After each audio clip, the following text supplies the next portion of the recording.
Welcome. Good evening. I do believe we are now live on the Psychologist Magazine Facebook page. I'm John Williams, and I'm here with Jean Smith, who is author of this new book, Flirtology. And we're actually here at the Ideas Lab. This is my office, and it's a live workspace. I also live here. I've got a group of a crowd behind us of friends and people ready to learn about flirting, dating, relationships. Say hello, everyone. Hopefully you can hear that. We might show them later if they behave themselves. They've been drinking and it's very hot here. So what's tonight about? In case you're wondering, tonight is about, this is the start of a series we're calling the Love Challenge. And I am going to be interviewing some of the greatest experts on flirting, dating, relationships. No one better to start with Jean. Are you flirting with me? It could be. Got to start somewhere. And I'm going to try and put what I'm learning into practice in my own life. We're going to report back on that and record all of it. And we're going to, I think we're adjusting the audio over there.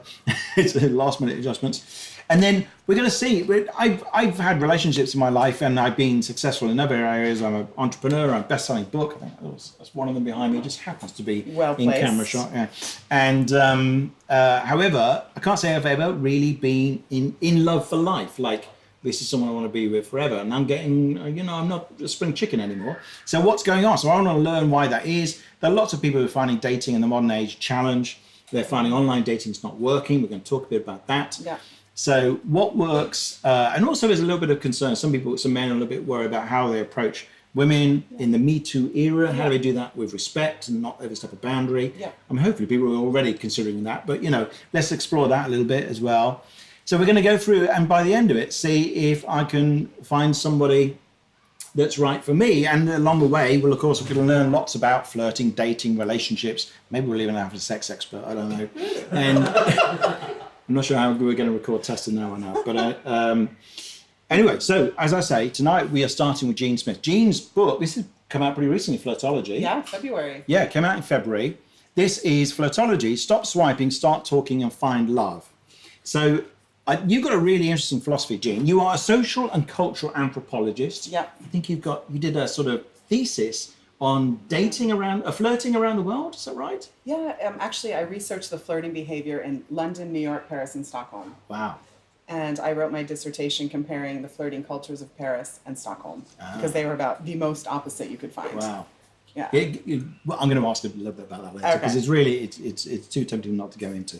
I am actually going to need my glasses though, which are over there because I can't read my own questions. But there's lots of interesting stuff to talk to you about. And I mentioned that you're not actually a fan of online dating because this is where everyone goes by default. They say, okay, I want to find a partner. I'm back on the scene or whatever it might be. Yeah.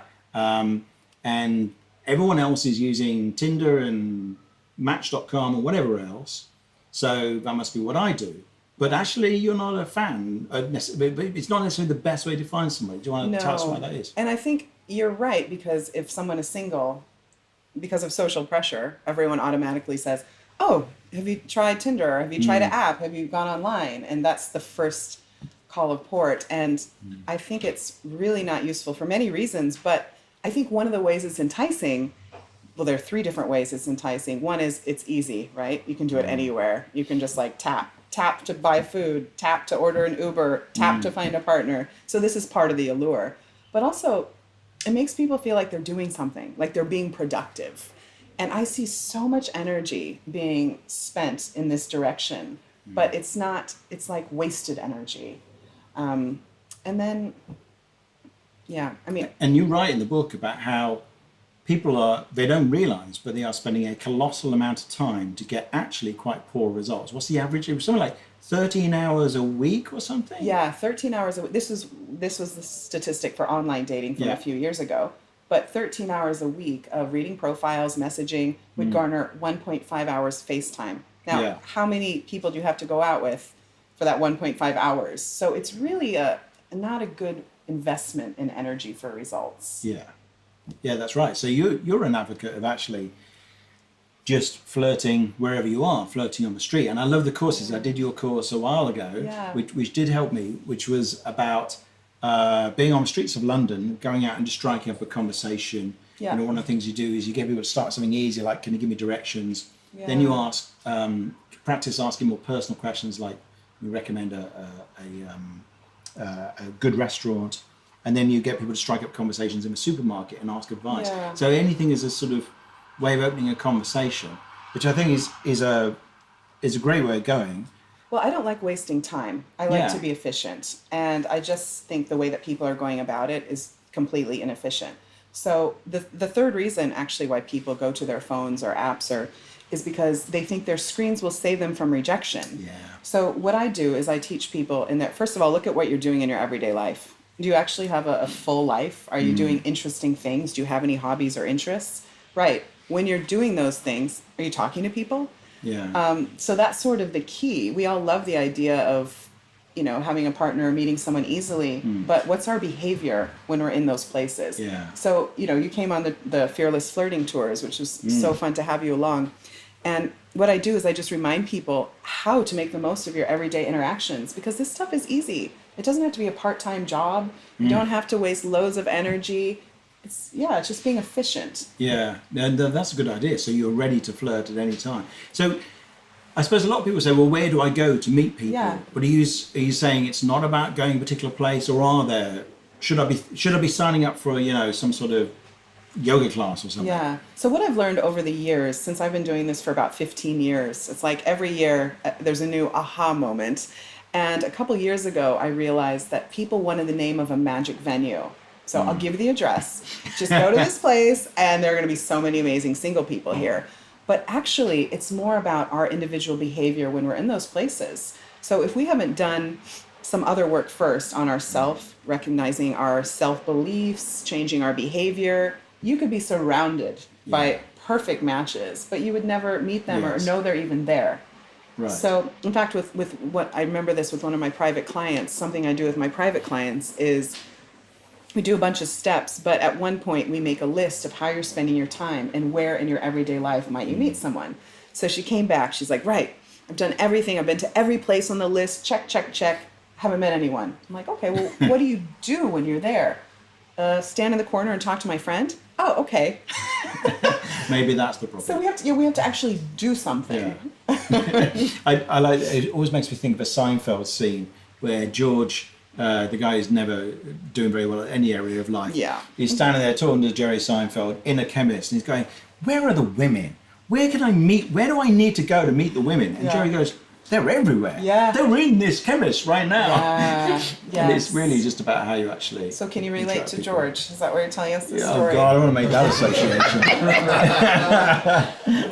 I walked right into that one. No. So, okay. So here's the thing, though. This question must come up a lot. Yeah. How can I tell when someone's flirting with me? Oh. So I'm with happy somebody you and asked, okay, maybe something's happening here. Honestly, the signals some women have given me would before me. Often women have to say literally, you and I should go out. Yeah. Get your diary out. It's kind of like it has to be. I'm not kidding. It's not. It's got to be that blatant. Yeah. I was with this Japanese girl once, and she was sort of saying, "Come over for language exchange." Apparently, language exchange always pretty Was much. it French? It was Japanese. She was no. And I went over there, and she's kind of clearly doing everything, but was flirtatious. And I was completely clueless. And there's a point at which she goes, we argue about who's taller, and she stands up, and she's kind of standing behind me and rubbing her back against mine, and I go, "Wait a minute, there's something going on here. I think she's flirting with me." And then at that exact moment, all her friends came in, and I happened to know that one of her other friends quite fancied me. And so then it suddenly became awkward, and I went, but suddenly my window closed, and I did actually manage to sneak her outside and say something. Okay. Well, John, you're in very good company, because what I found in my research, London males need the most encouragement. Really?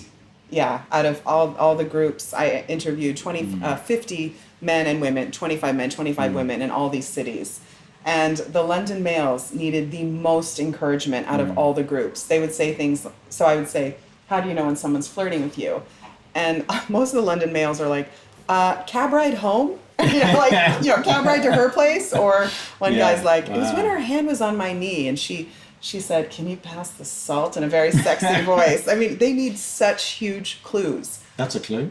Yeah, exactly. So Okay. first of all, you're in great company there. Yes. But that's part of the British culture of not assuming as well. Yeah, Which yeah, isn't yeah. necessarily a part of other cultures. This Yes. don't assume anything.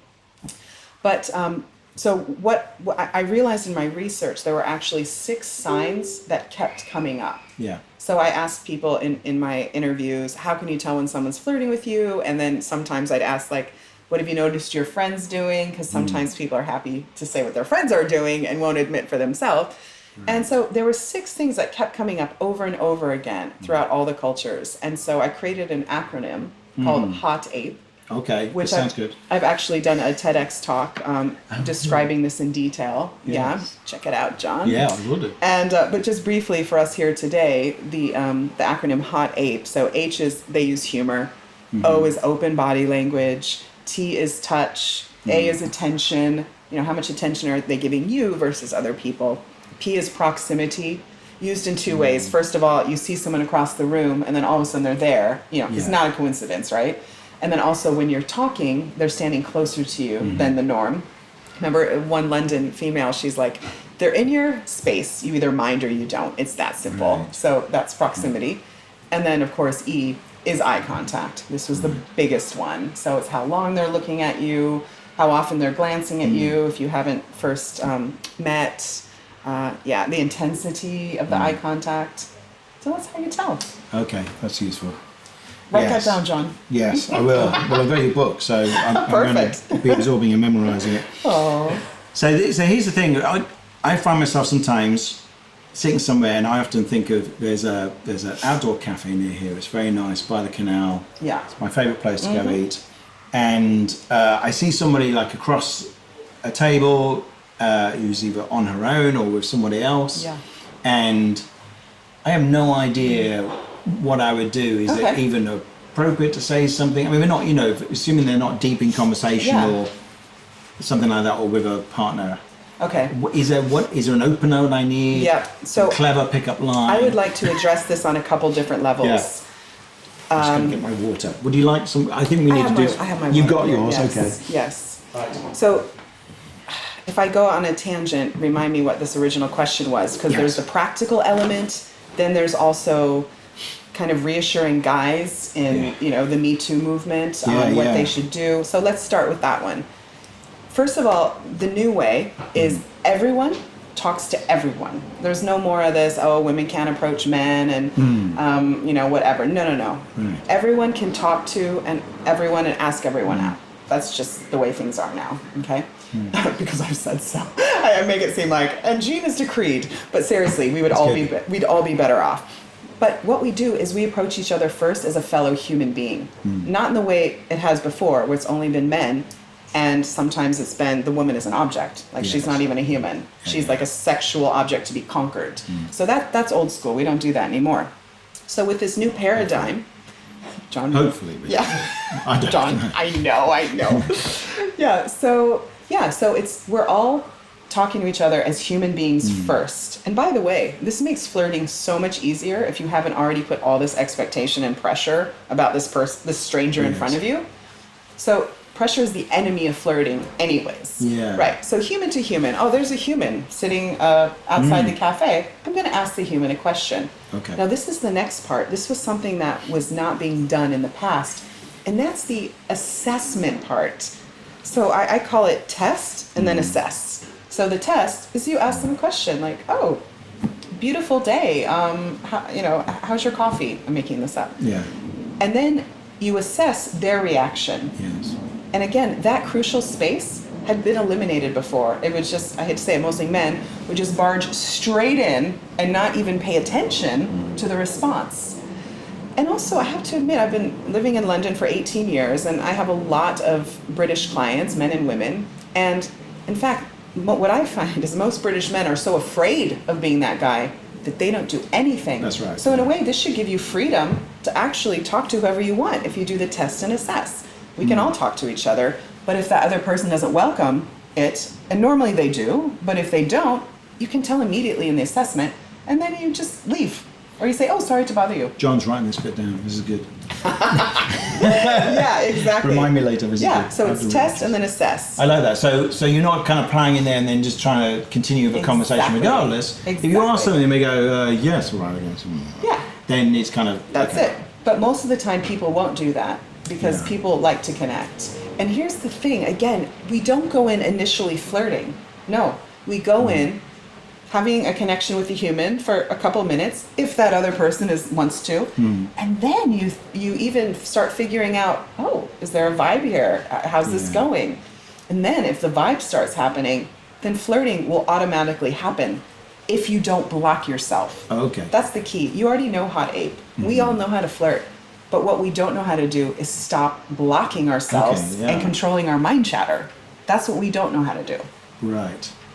This is interesting. So I like it because I like the idea that you can sort of flirt everywhere, and because I remember like the two guys who I consider, I think are two friends who are particularly good at flirting. Yeah. And they are, they were not pickup guys at all. They were nice people, interesting people. Yeah. But what they were charming and funny and kind of open-hearted to everyone, actually man and woman. Yeah. But it meant that they got into a lot of conversations of women, and they were never without a girlfriend because it was quite easy for them to then move that conversation into, flirting and dating or whatever. Yeah. Whereas if you just like, okay, just talk to that person because I like the look of her and no one else. Yeah. It's a very different experience. Yes, and that is one of my main points. If people say, oh, I'm shy, or when I come across someone I find attractive, I don't know what to do. The point is, if you're already doing this in your everyday life anyways, just having connections with strangers, first of all, you have a much more realistic idea of what their response is going to be. Yeah. If you hardly ever do it, all you have to rely on is your mind chatter and what your negative mind chatter has decided is going to happen. So you can combat that with real experiences. But also that means when you meet someone who you are attracted to, you know what to do because it's just you again having a chat like you usually do, but this time you're quite attracted. Yeah, right. But that brings me to a very close second question, which is, I think one of the things I do is I end up, so you start flirting with somebody, but then it becomes, I start talking to them, but it doesn't become flirting. It somehow becomes a kind of intellectual, asexual conversation of the kind I would have with anybody else. Yeah. No matter what age or gender. Yes. And so what's going on there? Am I... what's wrong with me? No, what can I do differently? Nothing. That's going to... I mean, is that familiar? And do you have Totally. Do you have a quick fix for that?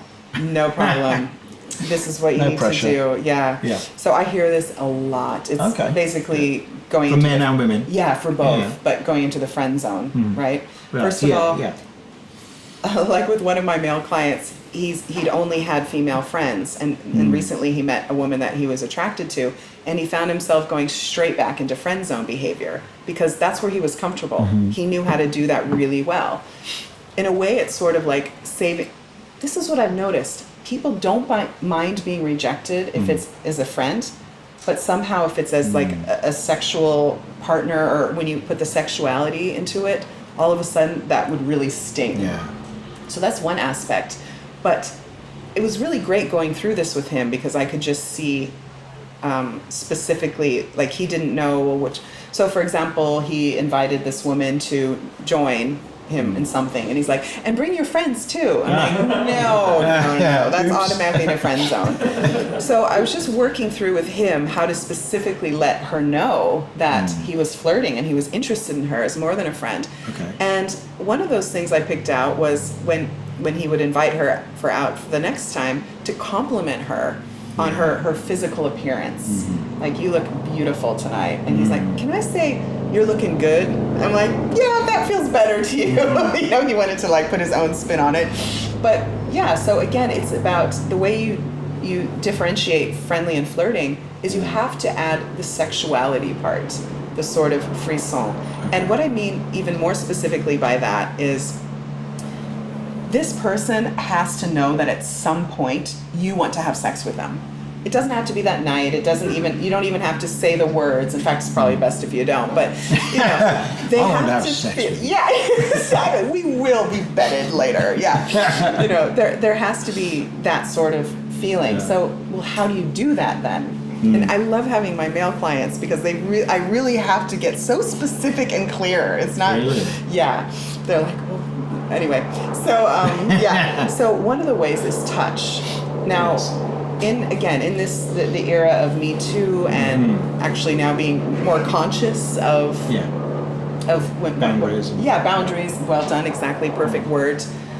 So in this era, we need to be more clear about how to use touch. Yeah. And first of all, and it's been useful for me as well because it's one of the 6 flirting signs, and I'm going around like touch, touch, touch. So let me preface this. Touch is something introduced when there's already flirting happening. And usually it just comes natural. So, and I hate to make generalized rules, but just to try and be helpful, it's probably best when initiated by the woman. Right, yeah. So again, it's not, you wouldn't necessarily start by touching someone that you didn't know. When I say touch, I mean like arm or just like tap on the hand like that. But you're both already feeling the vibe when the touch is introduced. And again, you would already do this probably anyways if your mind didn't stop you and say, oh no, you shouldn't do that, blah, blah, blah. But that's when the test and assess. So let's say I'm just like, oh, John, whatever, and you're just like recoil in horror. I'm like, okay, so the assess means don't do that to John. But if you just like maybe add a hand or then we've actually accelerated the flirting. Right, yes. Okay. So much to learn. So much to learn. Can I get a cheat sheet for this? But by the way, Christian, should we? Who's monitoring the feed? Should we? It sounds okay, does it? Okay. You good? And I can see there are comments. I can't read any of them from here. Is there anything that would be worth mentioning? Just the latest one from Alison Dawn asking, are you doing any more classes? Oh yeah. Oh, Alison, thanks for asking. So monthly I do a fearless flirting tour. Yeah, which that's is the one I do. Yeah. So do you want to explain a little? I mean, you explained it a bit. Yeah, the fearless flirting. Where when I did it, we started a national portrait gallery, and you practice just by kind of making eye contact to strangers, and then you work towards perhaps standing next to somebody and saying, well, "What do you think of this painting?" or saying something about it. And then you go out onto the street in Covent Garden and ask someone for directions, and then you move into more and more personal questions, not like really personal, but things like you pick up some pasta in Tesco and say to somebody, "You got any idea what kind of sauce I should buy with this?" and something like that. And it's really interesting because if you're very timid about just striking up conversations with strangers, which I think a lot of British people are.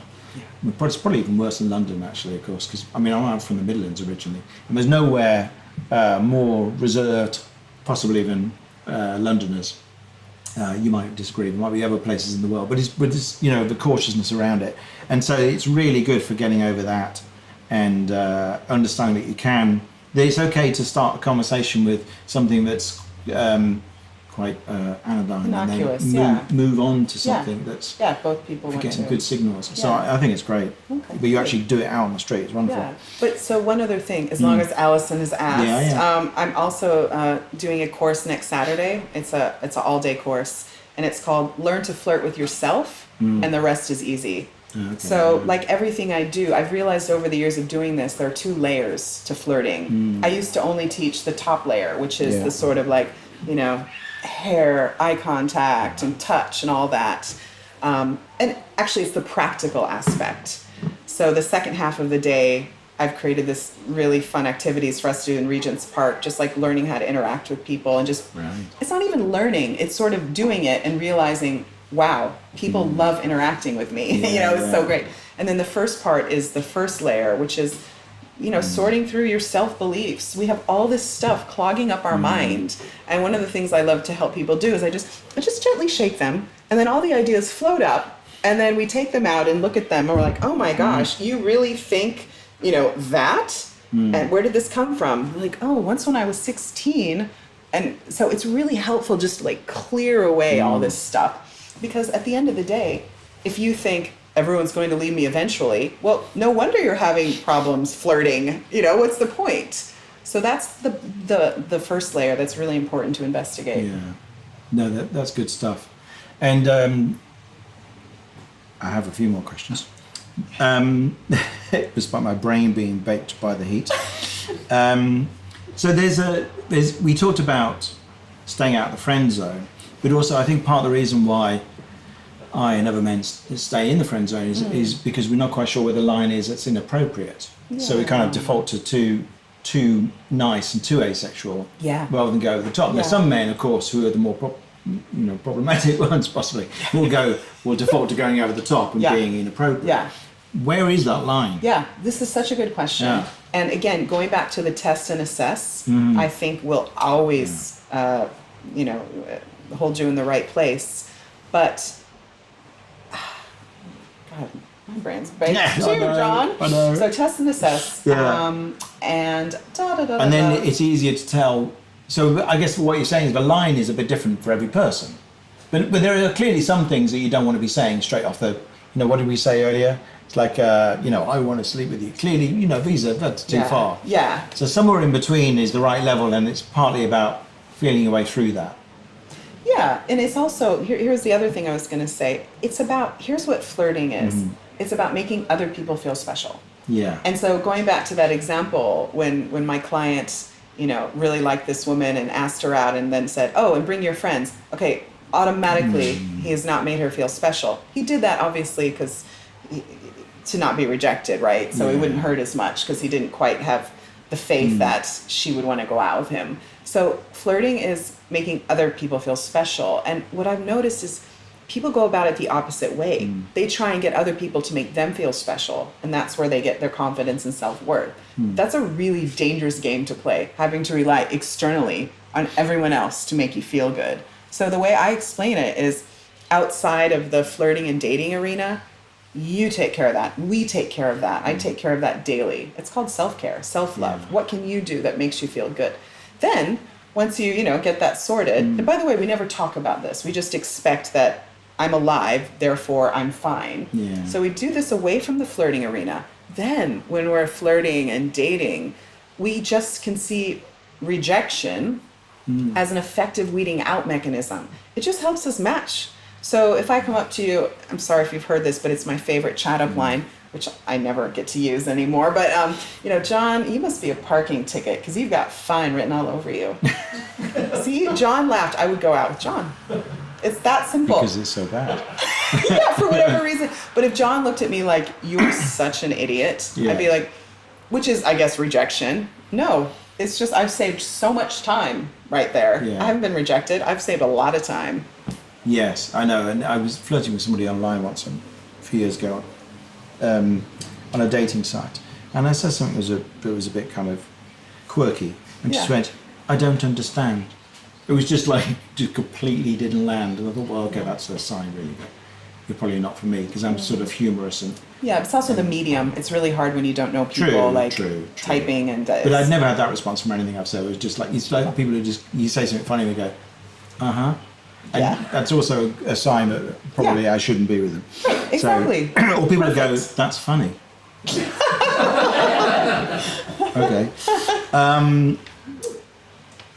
And do you think things have changed? I saw somebody getting very angry on Facebook the other day with this suggestion that flirting or dating has changed since the Me Too movement. Because, clearly it's done a good thing, which has made everyone, hopefully the men who are doing despicable things, think twice about it and realise that they're likely to be called out.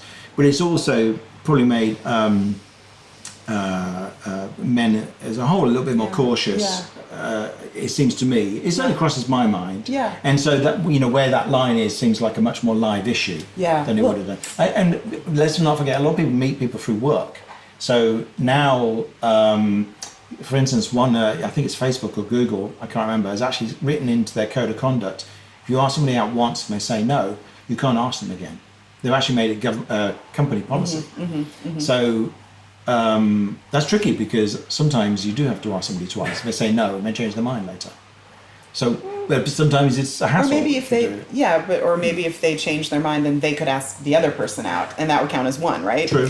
But here's the thing, this is not just about Me Too, which is a very exciting time. We can all feel the shift. It's not just about gender, it's about sexuality, it's about fluidity in society that has been pretty stringent and just not allowing for anyone different from that box and that box. So this isn't just happening with gender. And I'm really excited about it because it's also, I mean, we were already having this gender fluidity anyways. The gender roles are a thing of the past, and it's always surprising when people haven't caught up with that yet, because the way we all live our lives, we're already there, yet we still keep these old-fashioned rules that don't serve us anymore.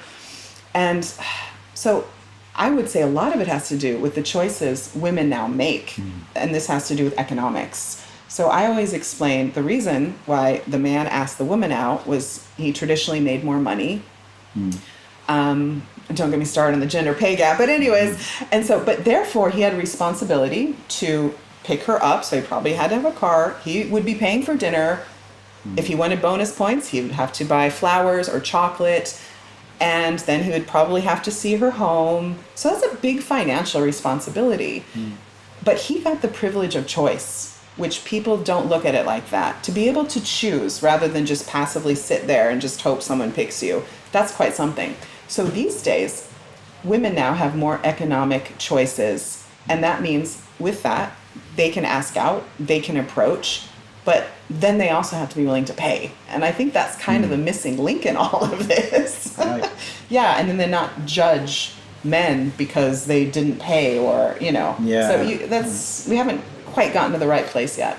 No, it's interesting, and I do wonder about this this thing, because I still, and I'm not sure you'll agree with me, but I still do think there are such things as masculinity and femininity, that there is a chemistry between them, and so there is that there might well be different things men have to do in flirting than women have to do.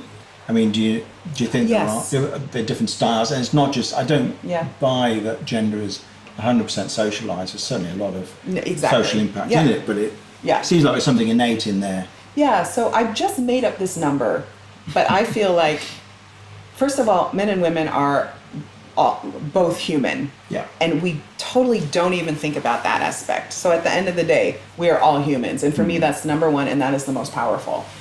But so I'm making up this number, and I feel like we're like 65% similar and 35% different.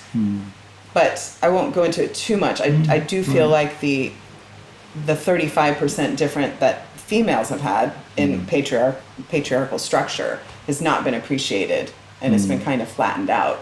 Yeah. But yeah, and that's part of the frisson, that's part of the fun, is the difference between men and women. But I think unfortunately it's been used to women's detriment, this difference. Yeah, sure. And but I think there's a danger if we throw it completely out the window, that we lose something in there. Yeah. But of course everyone's different, like, although I'm a man, in some ways I have some masculine traits. Like, one of them is I'm really good with technology, which is more, I'm sure there are women who are, but it's much more prevalent amongst men. So if you're talking statistically, they're like, if you're talking about watching car racing, I think you'll find the demographic skews rather heavily male. I have no interest in that. I don't watch any sport whatsoever. But then, you'll pick another subject and it'll be skewed heavily female. And I think some of those things are not just, some of those things have an innate bias. But none of us fit into the category of all of it. Like, I'm not that excited about, car engines or whatever it is, or can't do DIY. I think the healthiest for everything is a balance. Yeah. So whether it's masculine, feminine, whatever it is, it's always balanced. Yeah, when you have a bit of both, you need to have access to both. That's and to be honest, this is one of the things I love as an American. This is off subject, but as an American living in Britain, in London for 18 years, this is actually one of my favorite things about the culture. I feel it's a lot more moderate. Like, people are willing to see both sides and not be so extreme on either side. So I do appreciate that. Yeah, no, I think you're right. So, okay, here's a question. What do men most commonly get wrong when flirting with women? Is there a particular thing that men get wrong, or is there something is there a particular thing that women get wrong? Gosh, I almost feel like we should ask the lovely males in your audience, what they feel they get wrong. I mean, what have you guys experienced? I've never been a male flirting. Well, the problem is men are not very good at admitting to their mistakes, in my experience. John will. Yes. Going into the friend zone. John says going into the friend zone. Yes, yep. I do see that one a lot with my male clients, okay? And but you were writing down notes, right, about how not to do that. Fab. Look out, ladies.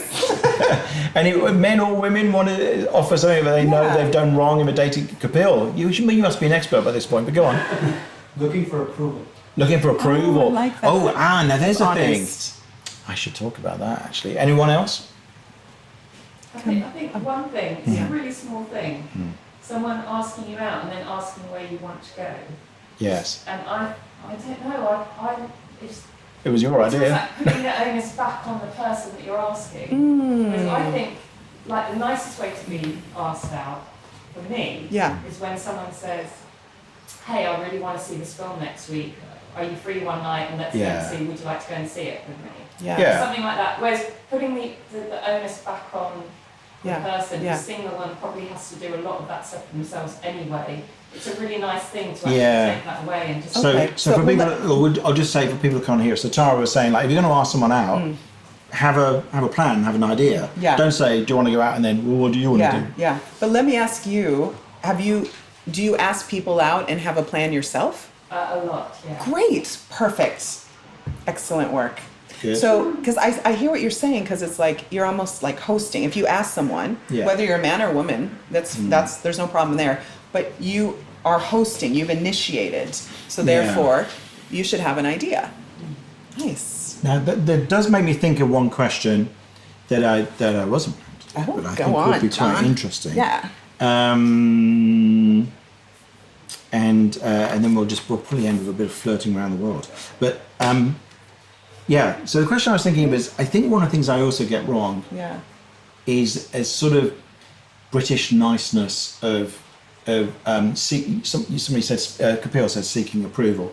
So, I mean, I don't want to make myself out to be a sort of sycophantic, nightmare. Of course not. Yeah, we know you. But there's a but there's at least a little bit.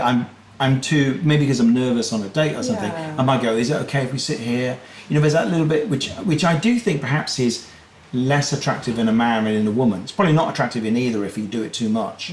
But there's something about it suggests a lack of solidity in the man, which if you like a masculine type, could be a problem. Yeah. I mean, I don't know if you have any thoughts about that. Well, so why do you think you're doing that? Because if you were friends, like, we've known each other a while now, you would be considerate and you would make sure that I was happy with where we're sitting. But I do it a bit with friends anyway. Yeah, okay. But, I'm just looking at my friends. No, it's true. I was just thinking that you're a considerate person anyways. But in a good way. But it's like, do you mind if we go here? It's like, and almost not saying what I really want to do. I can go to that point sometimes. And like, rather than just saying this is what I'd really like, as Tara was suggesting, just saying, do you want to do this? I'd really love to see this particular film. I might just ask, like, do you want to see a film? Yeah, I wonder if this is something about sort of trying to please everyone. And let me explain it. I always go back to this motto: if you act like yourself, you attract people who like you. Now, that's not everyone. You're not going to attract everyone. So the way you're kind of doing it, you're trying to please everyone. So I think if at the beginning you're just like, I like these kind of films. I mean, there's that fine line between being accommodating and considerate, but also being sure and confident to show who you are. And hopefully they'll like it, but if they don't, you've just saved a lot of time. Yeah. Okay, so final question from me. Okay. Well, you mentioned you studied flirting around the world. Yes. The biggest difference was Paris and Stockholm, was it? Tell us an example of how flirting works differently in, say, Paris and Stockholm. Well, in Paris, there's a lot of flirting. It's like part of the national sport. Yeah.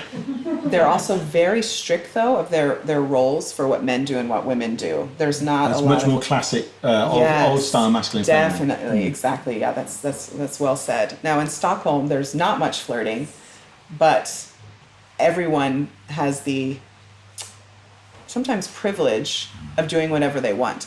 Now, the reason I did my research in Stockholm, which might not originally fit with London, Paris, New York, Stockholm, was because the United Nations Development Index that year had Swedish women as having the least inequality of women in the whole world. And I thought, I wonder how this affects the flirting.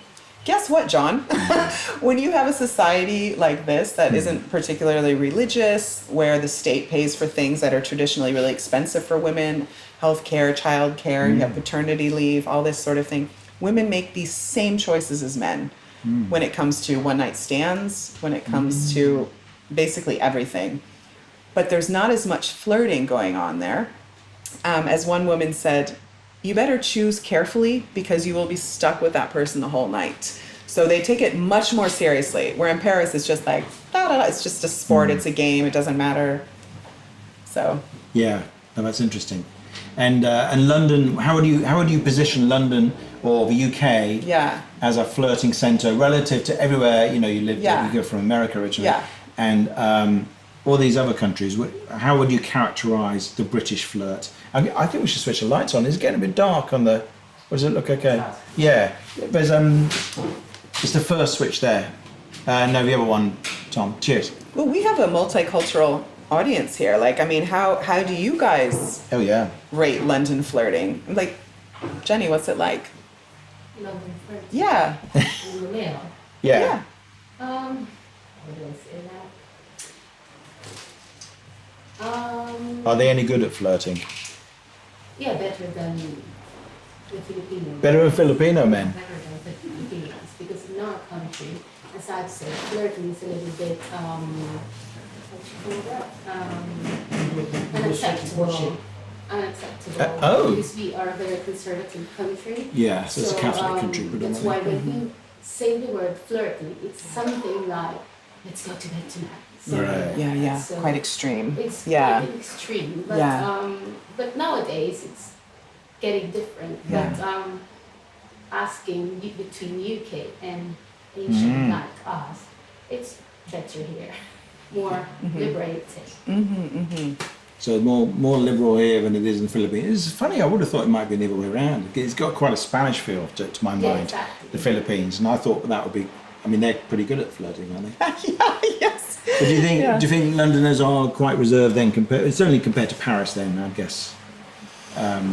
London would be quite sedate. They're flirtier than Stockholm. Okay. But we have to look at the unwritten rules of the British culture to begin with. And this is what's important in priorities to the British culture is respecting people's personal space and being polite. These are really important in the culture, which are absolutely lovely. But what does this mean? It means that you wouldn't necessarily go up and approach a stranger because you might be intruding on them, or you might be assuming that they want to speak with you, which we are. So it's sort of like, it's so nice, like the idea is really nice, but at the end of the day, if you want to connect and flirt with people, how's that going to happen? Yeah. No, okay, that's fascinating stuff. Right, well, I think we shall end there. And did you say there was a question that you wanted to ask? Yeah. Well, okay, one final question from the people who've been watching. Thanks everyone who tuned in on the Psychologist page. Just a comment from Erin Pellegrino McBurney. The major, in capitals, mistake the major you make with me specifically is using terrible and cheesy pickup lines such as, "Can I be your gynecologist?" Oh my God. It must have hurt you when you fell from the sky. Young, capitals, men lack the proper wording to flirt in a sophisticated way. Oh my. Well, I didn't know people still did that stuff. Okay. I suddenly feel like I'm a really good flirt. Yeah. So I've learned something today. Yeah. Good. Thank you, Jean. If you want to learn more from Jean, then do get her book, because it's really good. Flirtology. Stop Swiping, Start Talking, Find Love. We're going to be talking about other things. Hopefully we're going to have a psychotherapist who's going to psychotherapize me. Perfect. And talk about the deeper things that get in the way of dating and flirting relationships. And we've got Kate coming along to talk about, Kate McKenzie. Yeah. You're going to talk about pleasure and the importance, a little bit of what you were talking about with if you treat yourself well, that set you up well for flirting and for coping with rejection. So lots of stuff coming up. I'm working towards finding experts as well who can help me on a course I'm running in November, which is called the Love Challenge, which my company, the Ideas Lab, will be running. If you want to find out more about everything we're doing for the Love Challenge podcast and everything else, you can find the group called Building the Love Challenge on Facebook and join that, and we'll add you in and keep you updated. And did you tell them about my website, John? No. Oh my God. Which is flirtology.co.uk. .co.uk. .com. Oh. I've moved up. Oh, well, Yeah, there you go. I'm international, baby. We all dream of having a .com. I know. Flirtology.com is a website for Jean Smith to find out about all of her courses. Thank you so much for coming along. Pleasure. I really appreciate it. That was great fun. Oh. And yeah, thank you everyone else. Alrighty, I'm going to press this button here and stop the show. What does that say?